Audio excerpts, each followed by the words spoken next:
নমস্কার বন্ধুরা, যোজনা হেল্প বাংলা চ্যানেলের আরও একটি নতুন ভিডিওতে আপনাদের সকলকে স্বাগত জানাই। অস্থায়ী চুক্তিভিত্তিক কর্মীদের জন্য রয়েছে সুখবর। 2024-এর শুরু থেকেই অস্থায়ী চুক্তিভিত্তিক কর্মীদের একাধিকবার বেতন বৃদ্ধি হয়েছে। এবার অস্থায়ী চুক্তিভিত্তিক কর্মীদের অন্যরকম একটি বিজ্ঞপ্তি জারি করেছে রাজ্য সরকার। সমান কাজ করানো হলে সমান বেতন সহ স্থায়ী করতে হবে চুক্তিভিত্তিক কর্মীদেরও। এ বিষয়ে রাজ্যকে কড়া নির্দেশ সুপ্রিম কোর্টে। অর্থাৎ আপনাকে যদি একটি স্থায়ী কর্মচারীর মতো কাজ করতে হয় তাহলে আপনাকে বেতনও স্থায়ী কর্মচারীর মতো দিতে হবে, প্লাস আপনাকে স্থায়ীকরণও করতে হবে অর্থাৎ আপনাকে পার্মানেন্ট করতে হবে। এ বিষয়ে রাজ্যকে কড়া নির্দেশ দিয়েছে সুপ্রিম কোর্ট।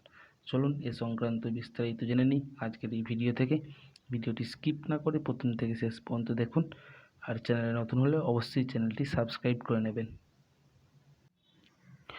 সমান কাজ করানো হলে স্থায়ী করতে হবে চুক্তিভিত্তিক কর্মীকেও। অর্থাৎ কাজ যদি আপনাকে সমান একটা স্থায়ী কর্মীদের মতো করতে হয় তাহলে আপনার বেতন প্লাস আপনার স্থায়িত্ব সেটা স্থায়ী কর্মীদের মতোই করতে হবে। তো চলুন কি বলছে রিপোর্টে। অস্থায়ী কর্মীদের প্রতি বঞ্চনা রুখতে অত্যন্ত তাৎপর্যপূর্ণ পর্যবেক্ষণ শীর্ষ আদালতে। স্থায়ী কর্মীদের সমান কাজ করানো হলে কোনো কর্মীকে অস্থায়ী কর্মীর তকমা দেওয়া যাবে না।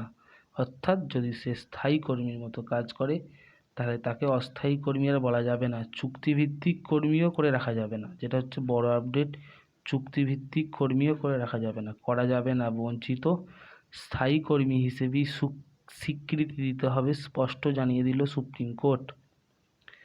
কয়লা খনি সংক্রান্ত একটি মামলার পরিপ্রেক্ষিতেই এমন পর্যবেক্ষণ সুপ্রিম কোর্টের। শীর্ষ আদালতের এই পর্যবেক্ষণে নিঃসন্দেহে আশার আলো দেখাবে দেশের বিভিন্ন শিল্পে নিযুক্ত অস্থায়ী কর্মীদের।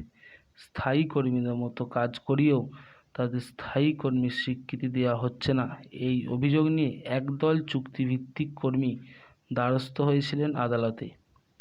বিচারপতি সন্দীপ মেহতা ও বিচারপতি পামি দিগান্তম নরসিংহের বেঞ্চে শনিবার ছিল এই মামলার শুনানি। ঠিক কী হয়েছিল বিষয়টা? একটা কয়লা খনির এক জায়গা থেকে অন্য জায়গায় কয়লা নিয়ে যাওয়ার জন্য টেন্ডারের ভিত্তিতে কাজ পেয়েছিলেন একজন ঠিকাদার।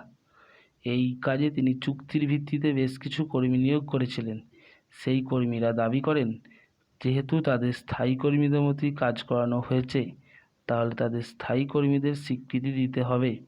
কিন্তু 32 জনের মধ্যে 19 জনের ক্ষেত্রে সেই দাবি মানা হয়, দেয়া হয় স্থায়ী কর্মীর মর্যাদা। বাকি বঞ্চনার অভিযোগ নিয়ে দ্বারস্থ ইন্ডাস্ট্রিয়াল ট্রাইব্যুনালের কাছে। ট্রাইব্যুনাল জানায় ওই কর্মীদের যেভাবে কাজ করানো হয়েছে তাতে স্থায়ী কর্মীর স্বীকৃতি দেওয়া যায়, কিন্তু কয়লা খনি কর্তৃপক্ষ তাতে আপত্তি জানায়। শেষ পর্যন্ত বিষয়টি গড়ায় সুপ্রিম কোর্টে।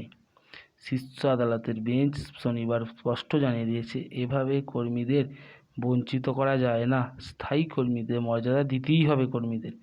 কারণ কর্মীদের কোনো দোষ নেই, তাদের দিয়ে স্থায়ী কর্মীদের মতো কাজ করানো হয়েছে।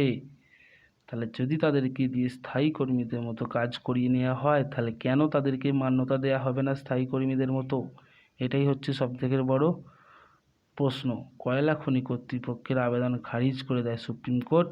শুধু তাই নয়, আবেদন কর্মীদের বকেয়া পারিশ্রমিক অবিলম্বে মিটিয়ে দেওয়ার নির্দেশ দিয়েছে আদালত। তো বন্ধুরা, এই ছিল আপডেট।